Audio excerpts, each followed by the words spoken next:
ایک دفعہ کا ذکر ہے کہ ایک بزرگ اپنے مدرسے میں اپنے مریدوں اور شاگردوں کو دین کی تعلیم دیا کرتے تھے۔ علم کے پیاسے خالی ہاتھ ان کے پاس آتے اور علم کے خزانے لے کر اپنے گھروں کو واپس لوٹتے۔ ان بزرگ کا ایک ہونہار شاگرد کافی عرصے تک ان سے تعلیم حاصل کرتا رہا۔ وہ بزرگ بھی اپنے ان شاگرد کا بہت خیال رکھتے تھے اور بڑے شوق سے پڑھاتے تھے۔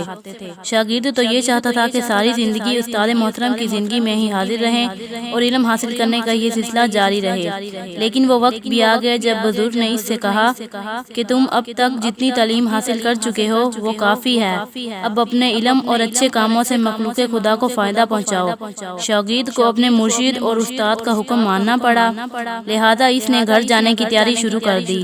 جب وہ مدرسے سے رخصت ہونے لگا تو اس نے بزرگ سے پوچھا، بیٹا تم کافی عرصے ہمارے پاس رہے ہو، یہ تو بتاؤ تم نے یہاں رہ کر کیا کیا کچھ حاصل کیا؟ بزرگ نے سوال اپنے شاگرد کا علمی مرتبہ معلوم کرنے کے لیے کیا تھا۔ وہ یہ اطمینان کرنا چاہتے تھے کہ خدا کے فضل سے وہ بہت بڑا عالم بن کر اپنے گھر جا رہا ہے، لیکن شاگرد نے ان کی امید کے خلاف جواب دیا۔ اس نے کہا، جب میں نے آپ کی خدمت میں حاضر رہ کر صرف 8 باتیں سیکھی ہیں۔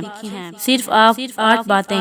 بزرگ نے حیران ہو کر پوچھا۔ شاگرد نے کہا، جی ہاں، صرف 8 باتیں، اور ان میں سے پہلی بات یہ ہے کہ انسان کو نہ تو دولت سے محبت کرنی چاہیے، نہ اونچے عہدے اور شان و شوکت سے۔ اسے نیکی کرنے کو اپنی زندگی کا سب سے بڑا مقصد بنانا چاہیے۔ شاگرد کی بات سن کر بزرگ بہت خوش ہوئے، فرمایا، بے شک تم نے یہ بہت اچھی بات سیکھی ہے، اچھا بتاؤ تم نے دوسری کون سی بات سیکھی ہے؟ شاگرد بولا، جناب دوسری بات یہ سیکھی ہے کہ انسان کو ہر وقت اور ہر حال میں اللہ پاک سے ڈرنا چاہیے، ایسا کرنے سے وہ ہر قسم کی برائیوں سے بچا رہے گا۔ دراصل آدمی گناہ اس وقت کرتا ہے جب وہ اللہ رب العزت کو بھول چکا ہوتا ہے۔ شاباش، تم نے یہ بات بھی کام کی سیکھی۔ بزرگ خوش ہو کر بولے۔ شاگرد نے کہا، جناب والا میں نے تیسری بات یہ سیکھی ہے کہ آدمی کو لالچ اور کنجوسی سے بچنا چاہیے۔ عام آدمیوں کا یہ حال ہے کہ وہ ساری زندگی اچھی چیزیں اکٹھی کرنے میں لگے رہتے ہیں، خزانے جمع کر لیتے ہیں، لیکن خزانے ان کے کسی کام نہیں آتے۔ جب موت آتی ہے تو ان پر دوسروں کا قبضہ ہو جاتا ہے۔